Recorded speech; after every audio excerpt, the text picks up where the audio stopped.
Oh bapak teh talua. Ya, gua teka gua teh talua gua ha. Pada dasarnya halal atau haram kok? Hah? Halal kok? Cuci bola kok ya?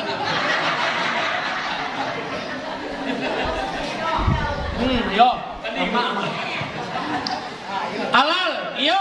Tapi kok sabab sia kalah sama iya?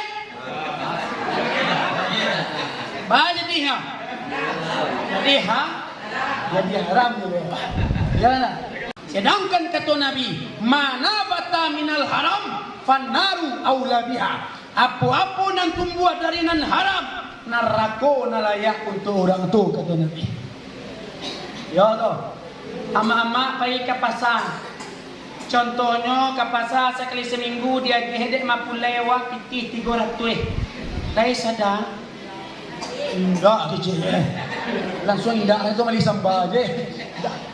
Contohnya kan, contoh 300 malah sambal kapakan sudah tu dak ada angin dak ada hujan je dah. Habis waktu ketiganya sekali sapakan 1 juta. Anu jenyi itu pertanyaan tu. Pertanyaan. Oh ya Jo, dari maju dapat pitih sebanyak kau Jo. Kok dari yang haram mekia anak bini makan bela indah ambil lah di Jo. Ya, tolong tarangan dulu dari mana dapat pitih nasa banyak kok. Antuk je lah kau.